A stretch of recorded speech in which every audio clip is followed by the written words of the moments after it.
డబ్బు, అనారోగ్యం, ఉద్యోగం, వ్యాపారం, అప్పులతో బాధపడుతున్నారా? మీకోసమే లాంచ్ యువర్ ఫ్యూచర్ ప్రోగ్రామ్. నమస్కారం శ్రీ ఆచార్య అనంతకృష్ణ స్వామి గారు. నమస్కారం అండి. ఈ వీడియోలో ఏం చెప్తున్నారు? చాలా మంది అంటారు ఏంటంటే, ఆ గురువుగారు మేము అనుకునే ఏమీ కావట్లేదు, మా కోరికలు ఏవి తీరట్లేదు, దాదాపు మేము ఇంత ప్రయత్నం చేస్తున్నాం, మేము వీడియోలు రెగ్యులర్గా చూస్తున్నాం, ఇవన్నీ చెప్తారు. అవన్నీ విని విని మనకు కూడా అలవాటు అయిపోయింది. కానీ వాళ్ళకి తెలియదు కదా, ఎన్నో కోరికలు వాళ్ళు సాధించారు. అంటే మన వీడియోలు వినకముందే వాళ్ళు ఎన్నో కోరికలు సాధించారు, అన్నీ సాధించుకున్నారు. కానీ అవి వాళ్ళ వల్ల వాళ్ళ మనసులో ఉన్న కోరికలు సాధించుకున్నారనే విషయం వాళ్ళకి తెలియదు.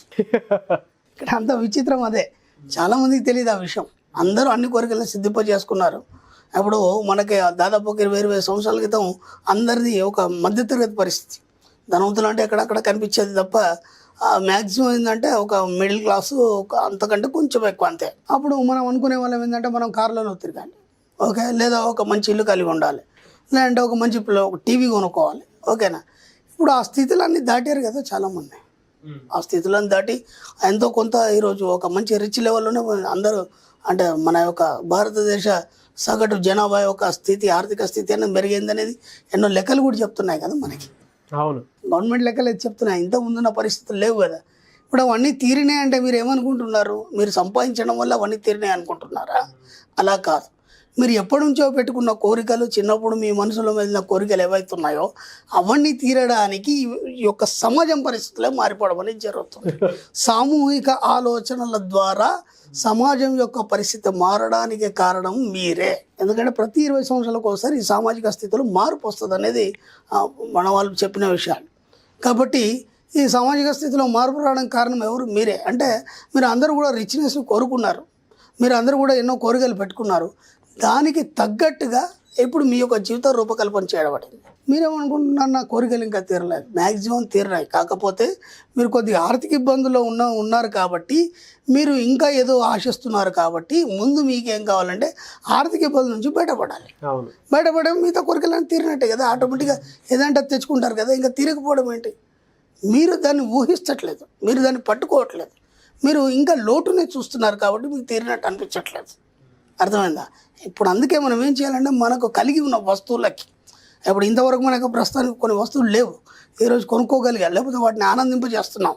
వాటన్నిటికి ముందు కృతజ్ఞతలు చెప్పండి. ఉన్న వాటికి కృతజ్ఞతలు చెప్తే కొత్తవి వస్తాయి. ఉన్న దగ్గర ఉన్న డబ్బుకి మీరు కృతజ్ఞతలు చెప్తే ఇంకా డబ్బు రావడం అనేది మొదలవుతుంది. ఇది కూడా అంతే, మీకు ఉన్న వస్తువులకు ముందు కృతజ్ఞతలు చెప్పండి. చెప్తే కదా ఇంకా వేరే వస్తువులు రావడం అనేది మొదలవుతుంది. ఇప్పుడు పని చేయండి సింపుల్గా. మీరు ఇప్పటిదాకా కూర్చోండి, ప్రశాంతంగా కూర్చోడం, పేపర్ పెన్ను తీసుకోండి, ఎవరైనా డిస్టర్బ్ చేయకండి, ఎవరికైనా చెప్పకండి. కూర్చొని ఏం చేస్తారంటే, మీకు ఏమేమి కోరికలు చిన్నప్పటి నుంచి ఇప్పటి వరకు ఉన్నాయి ఒక లిస్ట్ రాయండి, ఓకే. ఆ పేపర్ పక్కన పెట్టండి, ఓకే. ఇప్పుడు మీకేమేమి కోరికలు ఉన్నాయి ఒక లిస్ట్ రాయండి అట్ ప్రజెంట్, ఓకే. తర్వాత ఆ పేపర్ పక్కన పెట్టండి, ఇంకో లిస్ట్ రాయండి. ఇక నుంచి ఫ్యూచర్లో మీకు ఏమేమి కావాలో ఒక లిస్ట్ రాయండి. 3 లిస్టులు రాయాలి. ఒకటేమో మీకు ఇంతకుముందు చిన్నప్పటి నుంచి ఇప్పటివరకు ఏమున్నాయి, ఎట్ ప్రజెంట్ ఏమున్నాయి, ఫ్యూచర్లో మీకు ఏమేమి కావాలి, 3 పేపర్లు రాయండి.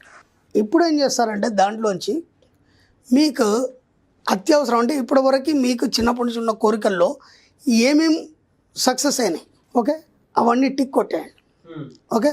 సక్సెస్ అని పక్కన పెట్టండి, ఓకే. ఇప్పుడు రాసుకునే లిస్ట్ అయితే ఏదైతుందో దీంట్లో మీకేమేమి ఉన్నాయి దాంట్లో మళ్ళీ టిక్ చేసుకోండి, ఓకే.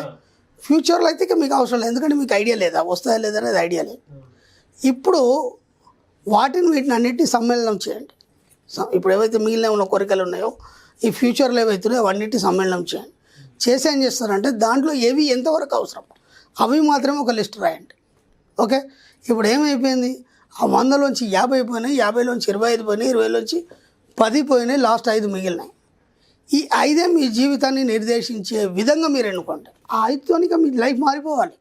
మళ్ళీ నాకు అది కావాలి, ఇది లేదు, మీరు మాటలు చెప్పొద్దు. ఇక సరిగ్గా నిర్ణయించుకోండి, ఒక సిస్టమ్ ఫాలో అయ్యి నేను చెప్పినట్టుగా చేయండి.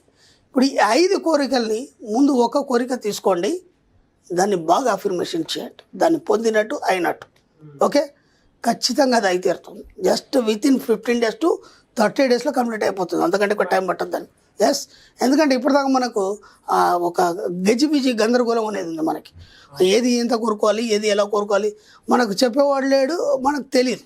దాంతోపాటు ఏంటంటే కోరుకొని సగంలో ఆపేస్తున్నాం. ప్రతిదీ కూడా కోరుకొని సగంలో.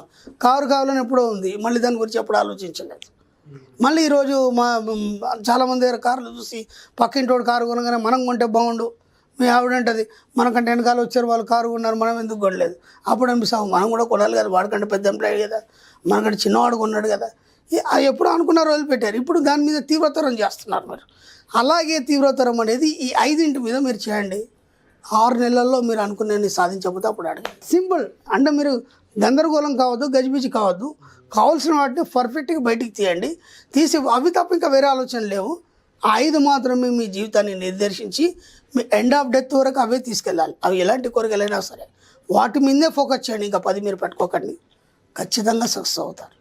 అలా కోరికల్ని ఒకటిగా మీరు మెల్లిమెల్లిగా వాటిని ఎలా చేస్తారంటే అది కసిగా చేయొద్దు. మళ్ళీ కసిగా చేయొద్దు. మనం ఏం చేయాలంటే ఆ ప్రతి కోరికని మన పిల్లవాడిని పసిపిల్లాన్ని ఎట్లయితే ప్రేమిస్తామో అలాగే ప్రేమించి వాడితో మమేకం అయిపోతాం. మీరు గమనించండి, మీ పసిపిల్లని ఎప్పుడు పట్టుకొని ముద్దాడినప్పుడు వాళ్ళది ఒక స్మెల్ వస్తుంది, మంచి స్మెల్ వస్తుంది. అది మంచి బాండింగ్ చేస్తుంది. మనం ఇంకా గట్టిగా హత్తుకొని పప్పు తీసుకోవాలనిపిస్తుంది. ఆ స్పర్శ అనుభవం మీ మనసులో మీరు ప్రతిదీ అనుభవిస్తారు. అలాగే మన ప్రతి కోరికతో మనం అలా మమేకం కావాలి. మమేకం అయితే దాన్ని ప్రేమిస్తూ ఆనందంగా దాన్ని మీ అనుభవాన్ని మీరు పొందండి. ఖచ్చితంగా అది మీ సొంతం అవుతుంది. అలా ఒక్కొక్క కోరిక 5 కోరికలతో మీ లైఫ్ సెట్ అయిపోవాలి. మళ్ళీ తర్వాత ఎలాంటి కాంప్లైంట్ ఉండొద్దు. నేను అలా అనుకున్నానండి, అలా అయినాను, కాకపోతే ఇక్కడ ఇది డిఫాల్ట్ అయింది అనేది మళ్ళీ మీకు ఎప్పుడు ఉండదు. అది ఎవరు చెప్పరు, మళ్ళీ మీరు ఎవరిని అడగకండి. ఎందుకంటే అది మీకే తెలుసు.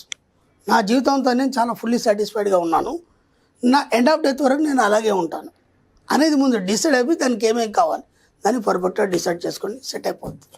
యాక్చువల్గా మీరు క్లాస్లో చెప్పేటువంటి టెక్నిక్ ఇది ఇక్కడ చెప్పినట్టున్నారు. అంటే అప్పుడప్పుడు పబ్లిక్ కూడా ఇవ్వాలి కదా, అందరు రాలేరు కదా. అవునవును, అందరు రాలేదు. నేను చెప్పాను గతంలో కూడా కొందరు దూరంలో ఉంటారు, కొందరు సమయానికి డబ్బులు అందవు, కొందరు వచ్చిన తర్వాత వీలు కాదు వాళ్ళకి ఏదో పరిస్థితుల వల్ల. అందరినీ మనం దృష్టిలో పెట్టుకొని అప్పుడప్పుడు వీడియోలో కూడా కొన్ని టెక్నిక్స్ ఇవ్వడం ద్వారా కొంతవరకైనా రీచ్ కాగలుగుతారు. తర్వాత వాళ్ళే వస్తారు. ఎందుకంటే నేను చెప్తున్నాను కదా సార్, నేను చెప్పిన వీడియోల ద్వారా ప్రతి ఒక్కరు నా వీడియో విన్న వాళ్ళు అందరూ క్లాస్కి రావాల్సిందే. కొందరు ముందు వస్తారు, కొందరు ఆలస్యంగా వస్తారు. ఎందుకంటే అందరికీ డబ్బు అవసరమే కదా. డబ్బు అవసరం లేనివాడు ఎవడున్నాడు? ఖచ్చితంగా నా క్లాస్కి రావాల్సిందే, రాకపోవడం అంటూ ఉండదు. ఎందుకంటే సబ్జెక్ట్ని అంత బాగుంటుంది, చాలా ఈజీ మెథడ్, దాంతో ద్వారా ఏదైనా సాధించవచ్చు.